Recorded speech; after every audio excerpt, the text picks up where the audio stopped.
Hey guys, what's going on? My name is Renekton, and welcome to today's video for Legends of Runeterra. Today we have patch note day. Patch 2.18.0. It's a pretty big patch too. We have a lot of things to talk about, a lot of things to look at.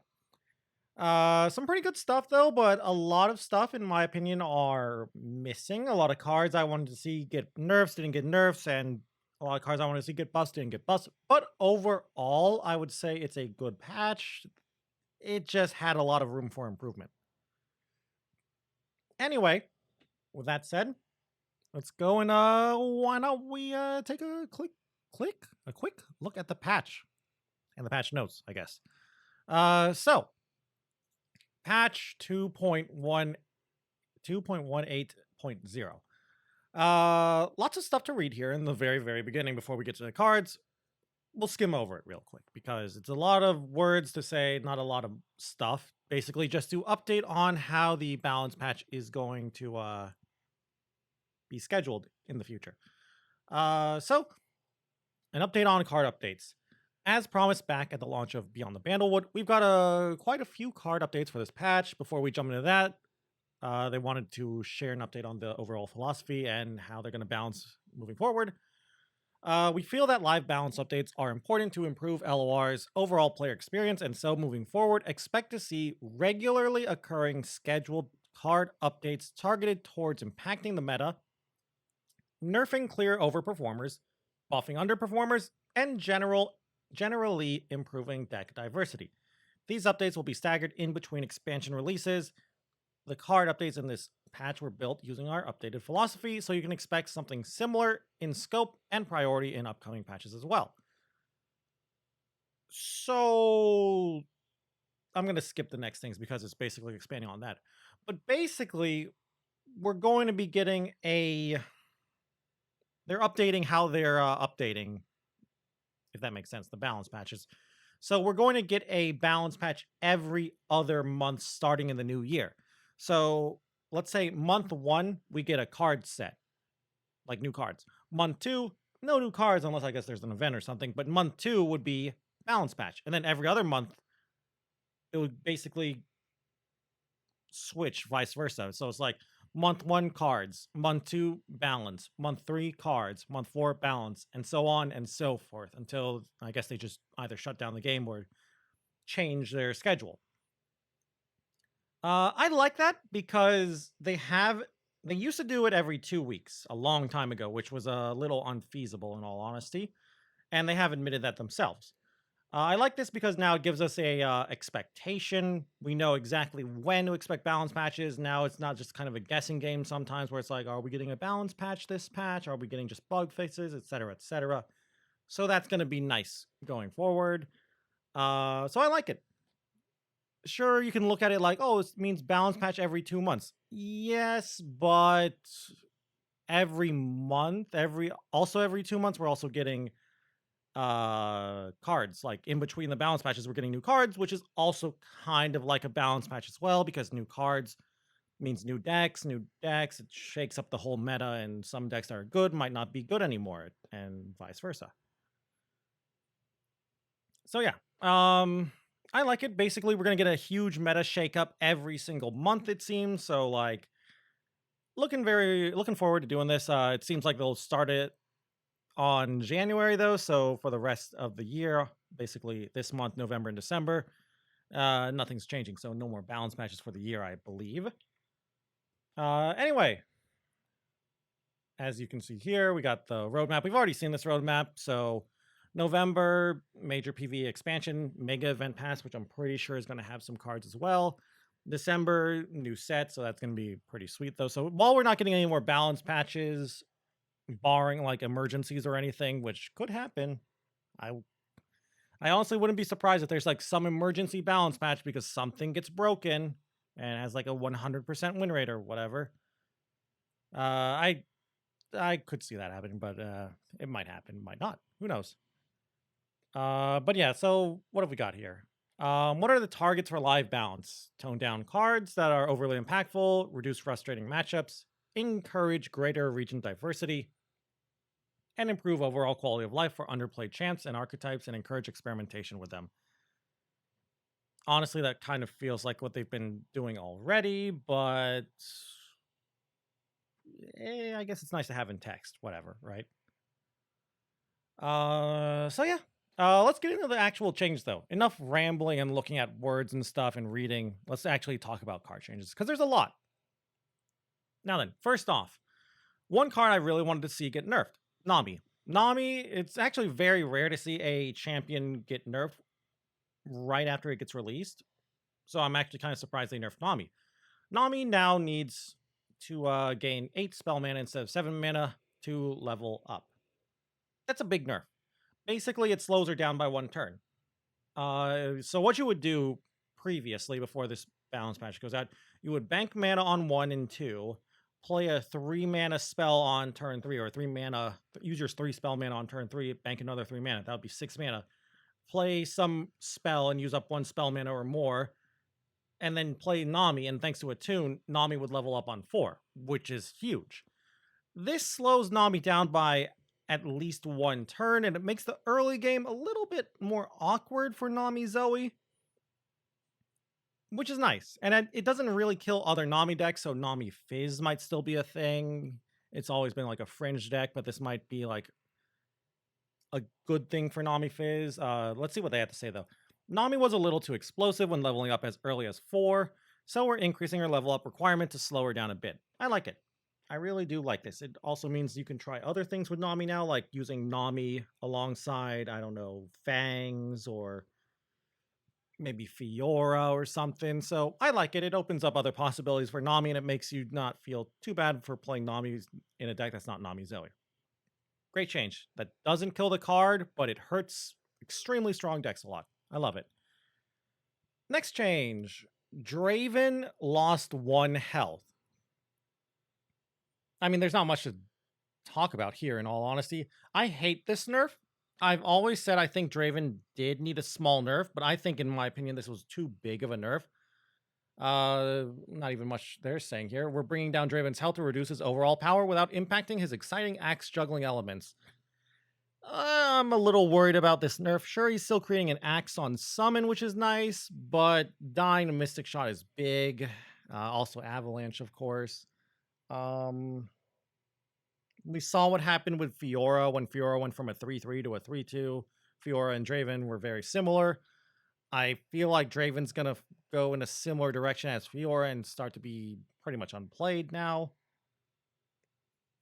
But what do I know? Also kind of sad. Like, this, Draven's obviously getting nerfed because he's been in like a top tier deck for a long time, whether it's currently Draven Scion, Draven Caitlyn, Draven Jinx discard aggro, Draven Ezreal, etc., etc. There's even been like, I don't know, Draven Zoe was a thing for a bit too. So it's not surprising he's getting nerfed, but I wish they had nerfed him in a different way, because this, in my opinion, is a really big nerf to Draven. But maybe they want to make him unplayable. What do I know? Maybe he's not that bad now. But I think he's pretty bad now.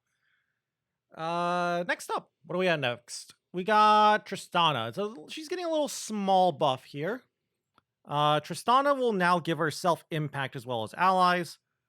So when you summon a multi-region card, she'll give it impact like she normally does, but she'll also give herself impact, so she'll stack impact, I guess. So that's pretty cute. Kind of a big buff for her, in all honesty. And Tristana was already slightly playable. There was it was not even very off meta, but it was more of a fringe deck. Tristana Severe, you would play Tristanas and Severes, and you would use Shell Game to give like Tristana or Severe elusive and win the game that way. And that was a fairly fringe niche deck, but it had a fairly high win rate for what it was doing. And it wasn't that it was not that heavily played. It had a decent amount of games too, so you can't say it was a fluke. So yeah, I actually think that deck might see some more play because of this Tristana buff. A little scary though. I kind of hate playing against that deck because it beats me all the time, but Tristana maybe is playable even more so now. Next up, This buff, Nocturne. Not a big buff. Nocturne now just has his level 1 Nightfall ability on his level 2 form, which I honestly felt like Nightfall or Nocturne should have always had that, but now he does. So when he levels up and like let's say he levels up, he gets bounced back to your hand or you draw a second Nocturne or something, you can Nightfall to give someone vulnerable and give other things -1 myself. Not really a big buff because sure Nocturne is kind of weak and Nightfall is bad, but I don't think this is enough to save Nightfall. And Nightfall is pretty much the only thing Nocturne will see play in. And honestly, to me, it just feels like the kind of buff that they threw out there because they see people complaining about Nightfall and they're like, okay, stop complaining here. We'll give you a Nightfall buff, but it's not really a substantial buff in my opinion. What else? What else do we have next? Echo. I like this buff. Nah, not a complex change here. Echo now just needs to have you have predicted 4 times instead of 5 times. I like it.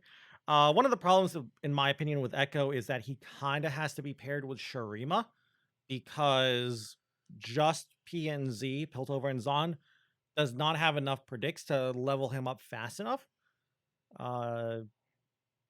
So by making it so it's easier to level up Echo, you might be able to pair Echo with a different region and other champions. So it gives him more deck building options. I don't think it's going to make him playable, but it does give him more deck building options. And in the future, if PNZ or another region like Targon gets a very good predict card, we can see maybe like some weird Echo Targon or Echo Freljord, Echo, I don't know, Shadow Isles deck. Because one of the problems with Echo Zillion, besides the whole predicts a little RNG and it's not consistent, is that the lack of life gain that's good, because I know there is a way to gain life in Shurima, but the lack of good life gain does hold the deck back a lot. So being able to go and play like, I don't know, Eye of the Dragon in your Echo deck does help out a lot. Still though, I don't think, even with only 4 predictions being needed for Echo, I don't think it's enough to just play PNZ. I still think you need to play Shurima for Echo, but maybe I'm wrong. Maybe the math checks out. Next up, I like this one. Big fan of this one. Aurelion Soul now only needs your allies to have 20 plus power to level up. Actually, an unnerf here. Aurelion Soul, when he was first released, was this. He only needed 20 plus power. And then Aurelion Soul Trundle was strong, but not that strong in all honesty. So they nerfed him to what he is now, and it seems like they think that it's fine to bring him back and completely unnerf him. So that's nice. I still think, in my opinion, Targon's kind of bad, especially with the Nami Zoe changes. Maybe dragons can come back, but dragons always feel a little iffy, and they feel more like a response to a meta than an actual meta shaper. But maybe this, along with other dragon buffs, will make Aurelion Soul and Dragons playable. Next up, though, what do we got? Renekton. This buff, I think is actually quietly powerful and scary. Renekton now only needs to deal 10 damage, 10 plus, instead of 12 plus damage to level up. This is actually really big, in my opinion.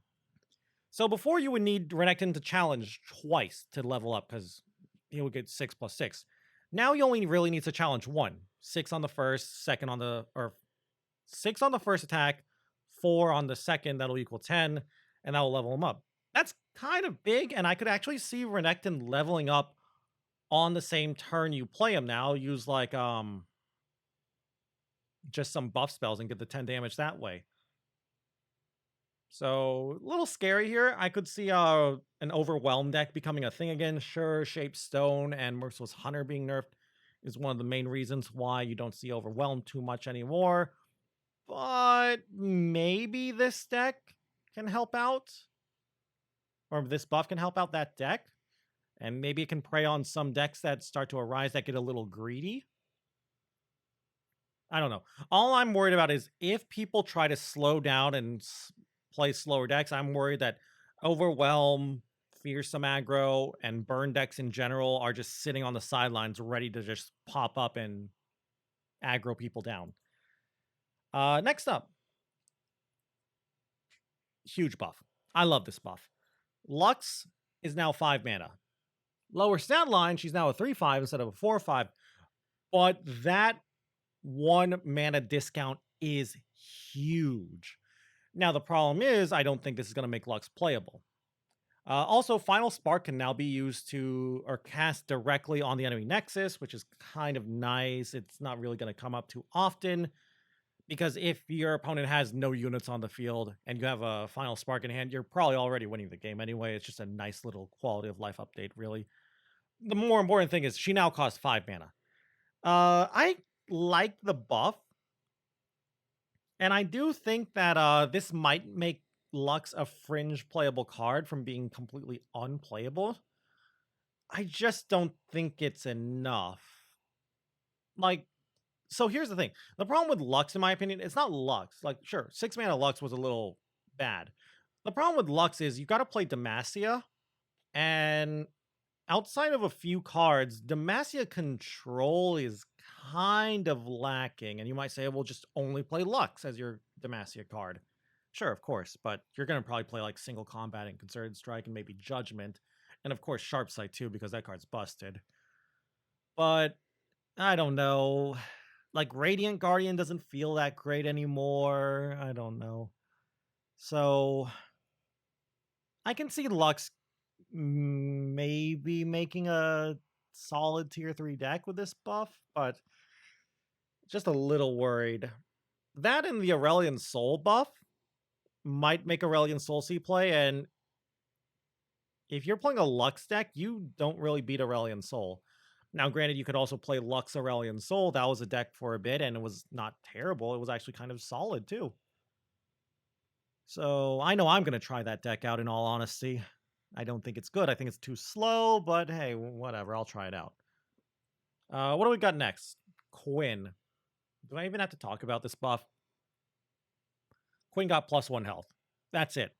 This is pretty much not a buff at all. Like, it's objectively a buff, yes, but Quinn being a 3/4 was not the reason why Quinn wasn't played.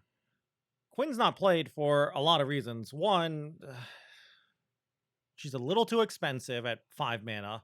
Scouts itself is bad, but not terrible. Like, Misfortune Poppy is a solid scout deck, and that in itself is the other reason why you don't see much Quinn.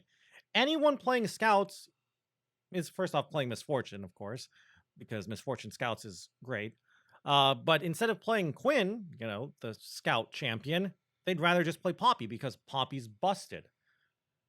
So yeah, this is not going to help out Quinn, this buff. I really if I wanted Quinn to see play and I cared about Quinn, which I'll be honest with you, I don't care about Scouts, I think she should have been 4 mana as a 3/4 to put her more in line and compete against Poppy in the Scout deck. Because as it stands now, I don't know why you would ever play Quinn over Poppy. What have we got next? Oh, Braum. Good old Braum. He's now a 0/6. That's nice. Not a big buff. Kind of wish he was a 1/5 again like he was a long time ago, but I understand why they're not doing that because 1/5 Braum was kind of busted. So it's nice that he's now a 0/6. Gonna make him really strong, really tough to kill, but it's not a big buff, and I don't really think it's gonna be too meta shaking and defining. Like, I don't think this is the buff to make Braum, Vladimir Scargrounds a thing again, like it ever was. But yeah, I don't think this is gonna make Braum decks meta. But I could be wrong. Maybe Braum Poppy will become a thing again. Because it kind of is a thing at the moment. Kind of. Next up. Oh, that's all the champions? So yeah. A lot of cards, a lot of champions are missing, in my opinion. We'll talk about this now before we go to the followers and spells and landmarks. To start with, there are a lot of champions I wish would have gotten a buff that didn't get a buff. So, Yasuo, Katarina, Kindred, Aphelios, Heimerdinger, Diana and Leona, Karma, I would have loved to see a buff. Maybe even a small buff to Malphite as well. So that's like, what, 9 champions? Now, sure, some of these non-champion cards do help out some of these champions I just named, but I still feel like some of those champions could have gotten a buff. Like, Kindred and Aphelios. In other words, I just want Aphelios to be good and playable again. I miss that guy. And I also just wish Karma had like +1 health, because Karma compared to Shellfolk is kind of sad at the moment. Also, no Poppy nerf. While I said it at the very beginning when I was talking about Nami, it's very rare for them to nerf a card. And it's especially a champion right after it's released. They nerfed Nami. And I'm kind of surprised they're not nerfing Poppy, because in my opinion, Poppy's a little strong. But whatever. Anyway, that's basically it for champions I wish were either nerfed or buffed.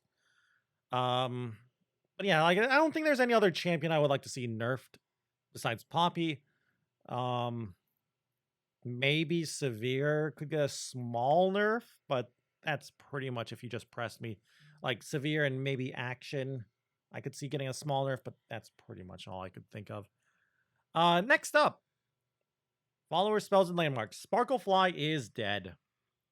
Not even trying to make a joke here. Sparklefly is been deleted from the game. It now costs 3 mana. Not being able to be pulled by a moon weapons, insane. I mean, just that's pretty much the main reason. It was great. Honestly, not that many decks are playing Sparklefly anymore. And before you say, what about Lee Sin? A lot of the Lee Sin decks were actually cutting Sparklefly from the deck. So yeah, this is obviously trying to target Nami Zoe, and I think with this buff, Nami Zoe is officially dead. Kind of sad though, another target nerf, but whatever. Like, I don't know, it's just kind of sad. So what are they saying here? Sparklefly's combination of lifesteal and elusive make it extremely effective as a buff target when resolved early. Of course. We're increasing the cost to bring it more in line with similar effects. I wish they had done something else here besides just nerf it. Like, I don't blame them making it 3 mana. I just wish they had given it like +1 health. Make it a 1/3. And before you say, isn't Kinku Lifeblade a 4 mana 2/2 lifesteal elusive? Yeah, but that card's not playable. No one plays that card after they nerfed it from a 2/3 to a 3/2. So yeah, as much as I hate to say it, this card is deader than dead. Sad. Anyway. Twin Blade Revenant. This is a card I really wanted to see nerf. Lost Soul as well, I guess you can mention it along with Twin Blade Revenant. Twin Blade Revenant now has Fearsome instead of Challenger. This is really big. Fearsome is still scary, so the card's not completely dead, which is nice. I like it that they nerfed a card without completely killing it. But Fearsome is really scary, I will say, for more aggressive decks. But this combined with the Draven nerf does make me think that Scion Draven's probably going to disappear a bit. Same with just Draven decks in general. So I like it. I think it's pretty good. Twin Blade Revenant was proving a bit too effective at shutting down enemy wards. We're swapping out Challenger for Fearsome to retain the Revenant's role as a reclusive threat. So it seems they liked the fact that it's just infinite value in theory, which is annoying, but whatever. They wanted to do that, so sure, it'll do that. But I do like that it's not going to be a problem for more control-y decks. It's like, I don't have to worry about it pulling in my backline, like, you know, my Karmas, my Ezreals, it's Aphelios, etc., etc. So that's nice. So, good nerf. I wish we got a stat nerf too, but whatever. What do we got next, though? Tenor of Terror. I'm honestly surprised this card got nerfed. I had mentioned it before on my streams that I could see this card getting a nerf, but I also said I feel like there's other cards that should get nerfed before Tenor, but it seems like they went with Tenor. So Tenor of Terror is now a 1/3 from a 2/3, while the base of Burden is a 3/1 instead of a 3/2. Going from 3/2 is really big for base of Burden. Like, just dying to a ping is really scary. And Tenor, I don't know. Tenor being a 1/3 does make it so it doesn't really trade with anything anymore, which is fine. It was always a really annoying card. You would even see this card getting played in decks that weren't even really doing anything synergistic with it, and were just playing it as a way to make 2 bodies for 1 card. More control deck, like some control decks were even doing that, which is meh. Like, I don't think that was intended. But yeah, I'm fine with this nerf. It's a big nerf, and I honestly don't know if I still think this card is playable.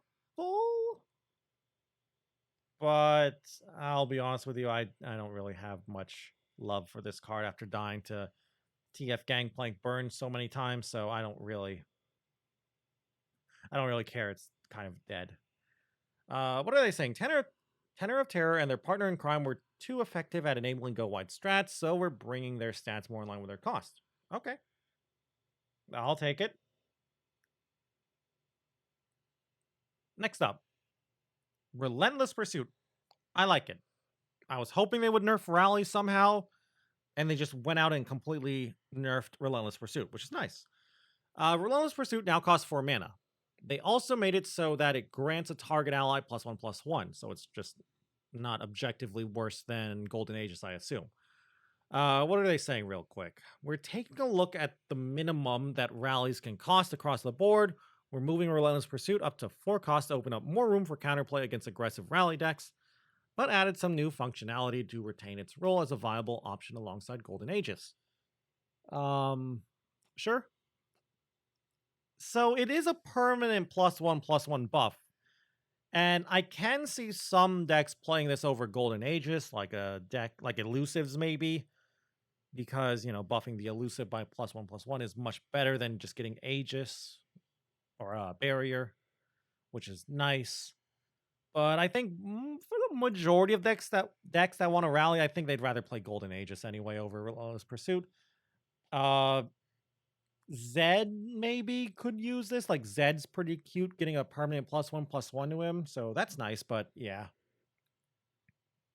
I think most of the time you're just gonna play Golden Aegis instead.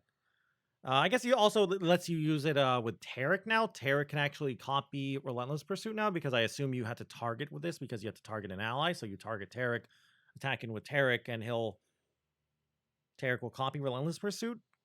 I assume that's how it would work, similar to how Golden Aegis works. So, nice nerf.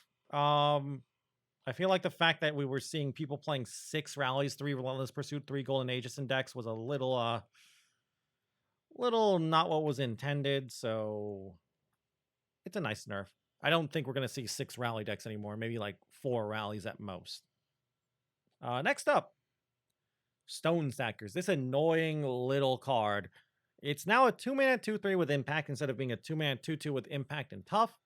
It's a nerf. I'm going to say that. It's a nerf overall. But it's honestly not a big nerf. Like, sure, it can now get chumped down by things that have 1 attack. But it's not a big nerf, because 2-mana 2/2 tough is pretty much a 2/3 stat line, but slightly better, if that makes sense. So yeah, it's still a 2-drop that survives Avalanche, which is one of its strengths. An aggressive card that survives Avalanche is really strong. Still very survivable. Usually might even be able to attack twice because of its great stat line. And I was gonna say its tough ability, but it doesn't have that anymore. So great change. Very very nice. Small buff without completely killing the card. Still probably the 2-drop of choice for more aggressive Bandle City decks, in all honesty. Next up, Aloof Travelers. It is now a 2/3 instead of a 3/4. -1/-1. Huge nerf. The Travelers have been a bit too effective at shutting down late game decks, so we're making them a little easier to deal with. I mean, that's not wrong. They were making it tough for the more late game oriented decks. The problem is, I feel this just means you're not going to see that many Aloof Travelers being put into decks, but Bandle City Mayor can still get Travelers, and so can Telescope. I guess it's more of a tempo hit now. Now that Travelers is a 2/3, it's a huge tempo hit now if you play Travelers, unlike previously you would just be like, okay, it's a 4-mana 3/4. That's a pretty solid stat line. Gives me an extra card, helps disrupt my opponent. So good stats for the cost. So whatever. So now you actually have to think about when you play it. You're like, can I take the tempo hit this turn to actually develop Aloof Travelers and get the ability go off, etc., etc. So I like the change. I could see slower decks still playing Aloof Travelers because slower decks are already taking tempo hits and trying to catch up on tempo. So they might play Aloof Travelers to try and mess with opponents' hands or use it as like pseudo card draw, which a lot of were actually doing already. You would see some decks just completely cutting card draws like Deep Meditations and so on and so forth, and Rummages, and playing Aloof Travelers instead. So maybe they'll keep doing that anyway. Next up, we got what? Just a few little small changes here. Our next set of changes focuses on target as an individual region. We're buffing a number of cards that reinforce their strengths as one that goes tall through card creation. So Moondreamer, 3/5 to 3/6.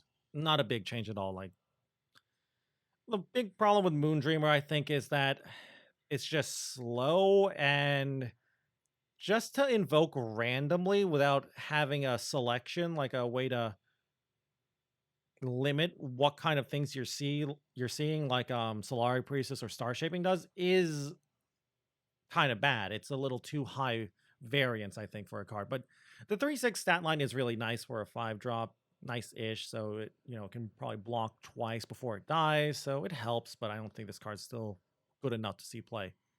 If only I had like a keyword of some kind. I don't know what kind, but I wish it had a keyword. Or maybe make it 4 mana and make it a 3/5, but that would be really good. But whatever. Next up, we'll just scroll down here. Lunari and Solari Priestess. They're now both 2/2s. I feel like this buff is because of Mayor. I feel like they would look at Mayor and be like, wow, Mayor's a 3-mana 2/2 that creates a card. So let's make these 3-mana 2/2s that create a card. The problem with that is that once the Lunari or Solari Priestess create their card, that's it. They've done their job. Sure, making them 2/2s actually lets them beat down a little bit and trade better, but you're not going to see someone Mystic Shot a 2/2 Priestess. Meanwhile, if your opponent has a Mayor and you have a Mystic Shot, you are pretty much always going to Mystic Shot the Mayor, unless there's something even scarier, which is very rare. But yeah, like, I don't know. I just wish Mayor was getting a nerf here.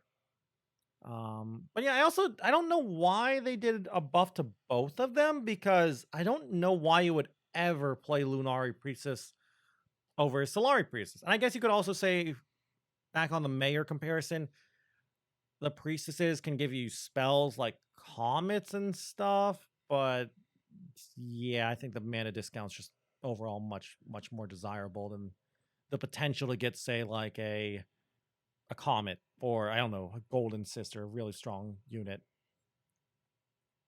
I also guess because they nerfed a lot of the multi-region cards, that Mayor looks a little bit worse. But yeah, I don't know why they buffed the Solari Priestess and the Lunari Priestess. I never understand, personally, why you would ever play Lunari Priestess over Solari Priestess, because there's not really enough Nightfall synergy for me to want to play Lunari over Solari Priestess. And similar to Moondreamer, Lunari Priestess invokes from the whole invoke pool, while Solari Priestess chooses from the 4, 5, and 6s, so it gives you less options to pick from, so there's less RNG, less variance, in other words. Meanwhile, Lunari, sure, you can be like, oh, well, you can high roll and find like a Great Beyond. You can also low roll and find like Crescent Strike, Moon Silver, and the Charger or something. 3 things that aren't bad, but might be not what you're looking for. When you're looking for like a late game win con. Anyway, next card. Ravune. Ravune is a 5/6 now instead of a 5/5.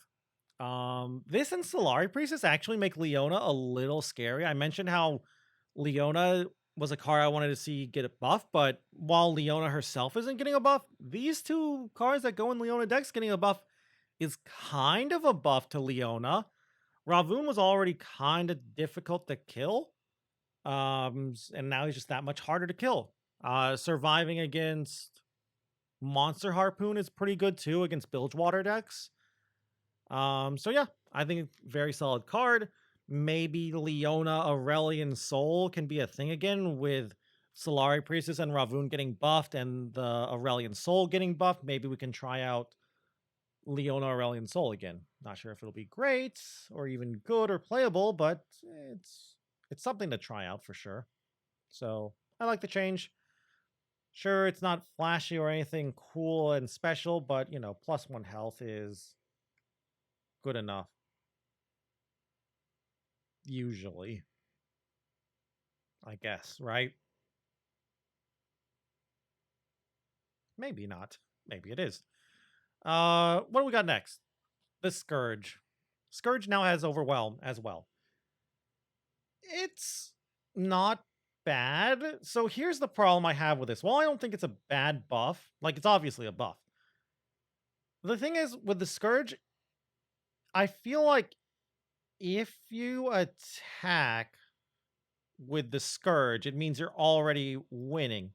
Sure, it lets you push more damage faster, which lets you close out the game faster, which is nice, but I don't think it's as big of a buff as I've seen some people saying it is. But what do I know, right? Maybe I'm dumb.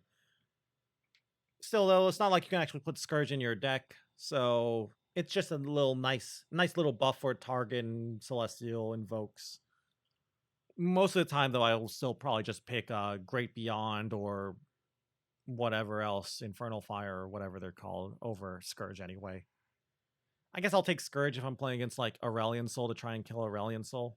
But yeah. What do we got next? A few light buffs to help give folks a reason to love dragons again. I have seen people talking about this buff all day. Dragon's Clutch.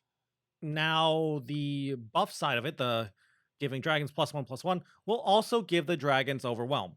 First off, it only gives the dragons on the board the buff. I've seen a lot of people say, does this buff dragons in your hand and deck? First off, I assume you've never played dragons if you're asking that question, but no, this only buffs dragons on the board. Second off, I've seen a lot of people say, like, this is great. This is how dragons will be a top tier 1 deck. One, I don't think so, because Severe Action hasn't seen a single nerf right now in this balance patch. And Severe Action was one of the reasons why Dragons was so bad in the previous few sets before the Vandal City set came out. And Severe Action's still solid, like really strong. In fact, I think it has a 55% win rate this past week. But yeah, let's assume you do use the give dragons +1/+1 and Overwhelm. That means you have a lot of dragons on the field already.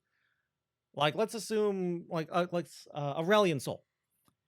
You have Aurelion Soul on the field, and it hasn't died somehow, and you're able to cast Dragon's Clutch to give it Overwhelm. You are probably already winning anyway. Sure, it probably accelerates how fast you're winning, but you are probably already winning the game. So that second line, the giving dragons +1/+1 and Overwhelm, in my opinion, it's always been a win more kind of condition. Sometimes you could use it as a cute thing buff to save a dragon from dying, but that was very rare. This card's pretty much still going to be, in my opinion, going to be used for just drawing 2 dragons for a deck. But maybe I'm wrong. Maybe the Overwhelm will actually make dragons scary. I could see like Eclipse Dragons and Screeching Dragons with Overwhelm being scary, but I'm not too hopeful about that, but I could see it happening. What do we got next? Oh yeah, more dragon buffs. Ruined Dragon Guard is now a 3/4 instead of a 2/4. This card, one of its weaknesses was not being able to block Fearsome, which for a 3-drop is pretty bad. Also, Power Creep Badger Bears is very sad now. Poor Badger Bear. So here's the biggest problem I think with this card. Laurent Protege fights for the slot of 3-drop in Demacia.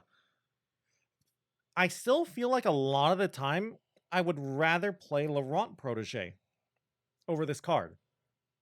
Now, some people are like, okay, streamer, turn 1 Dragon Chow, turn 2 Herald of Dragons, turn 3 Ruined Dragon Guard, turn 4 Shivana.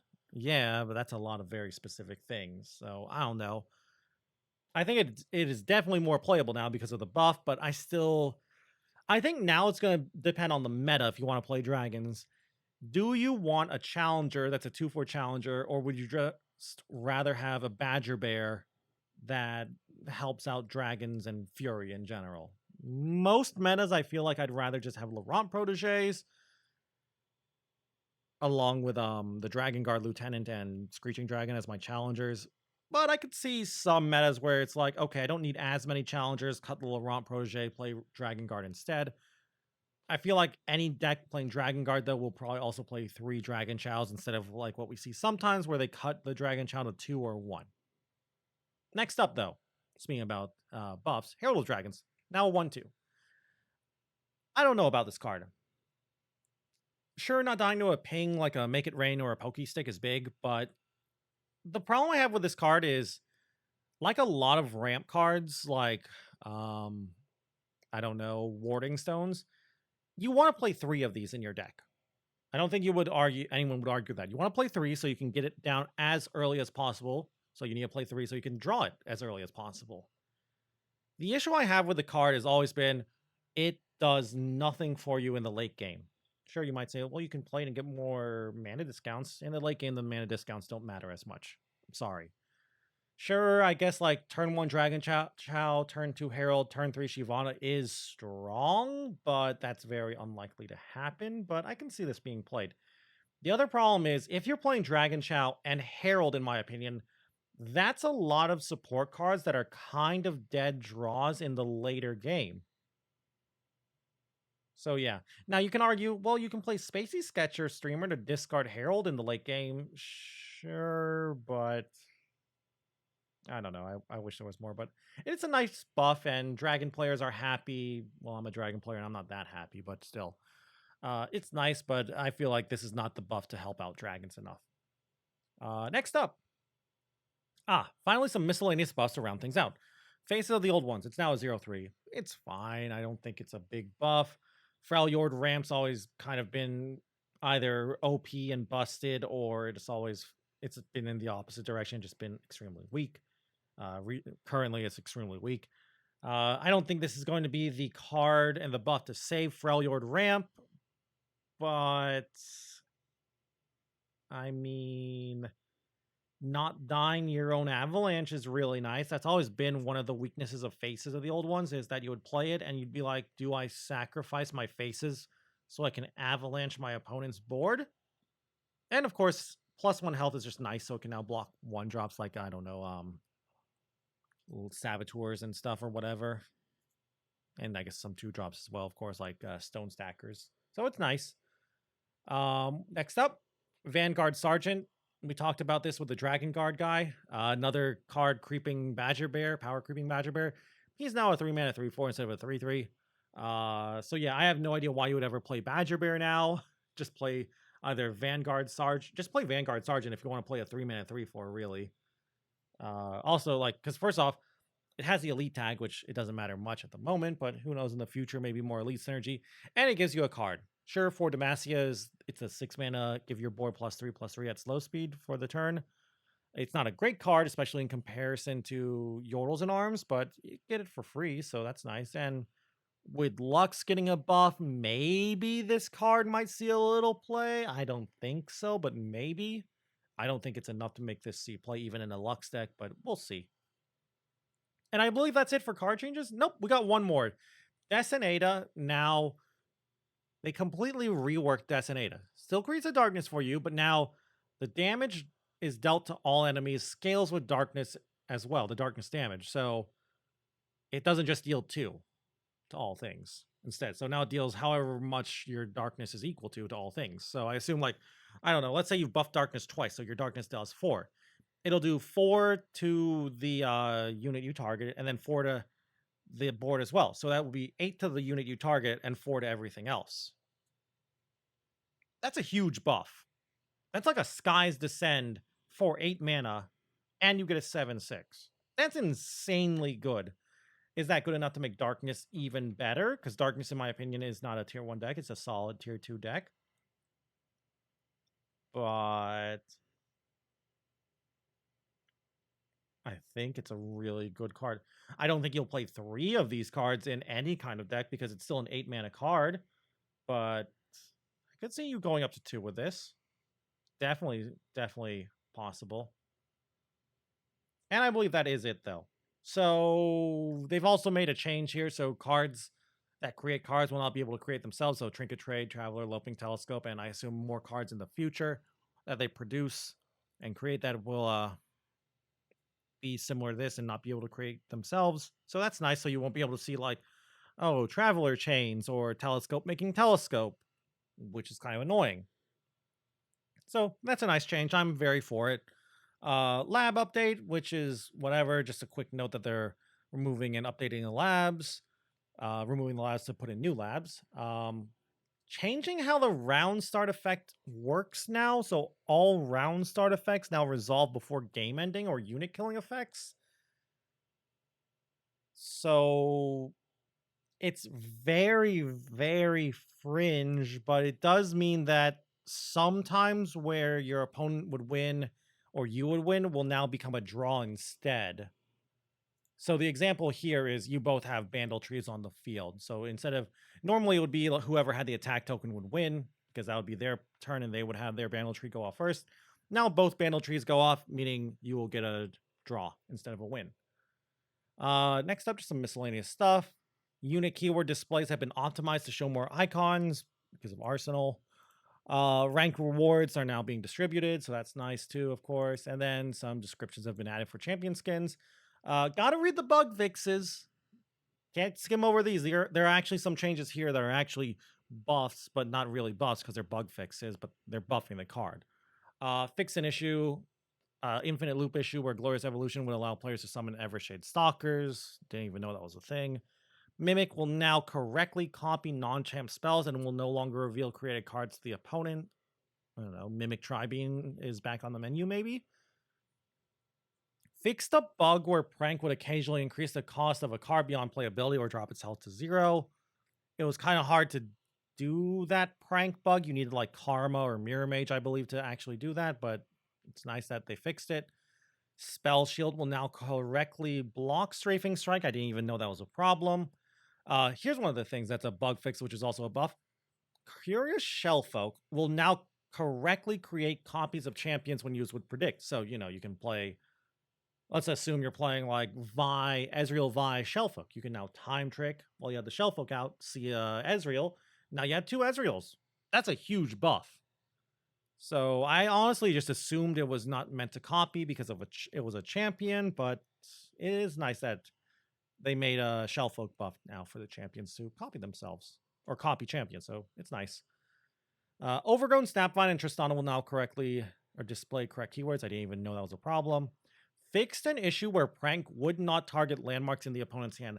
I did not know this was a problem, but when I read this, I realized I've run into situations where this would happen.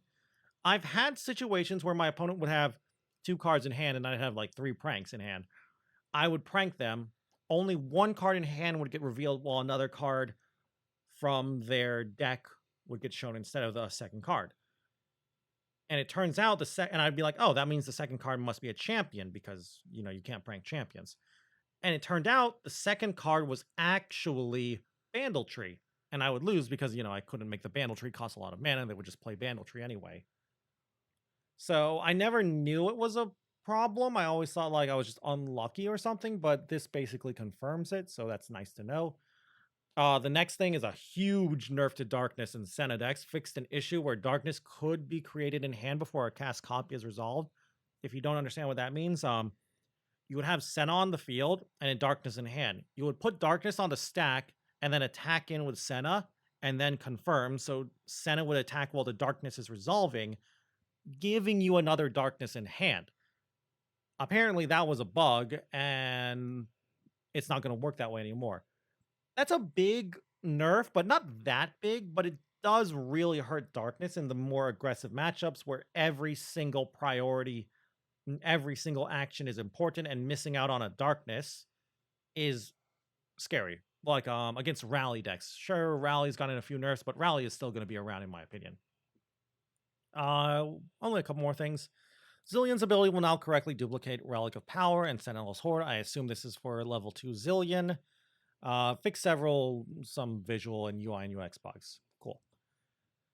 And that is it. Really big balance patch today. Very, very big. Very nice balance patch, though.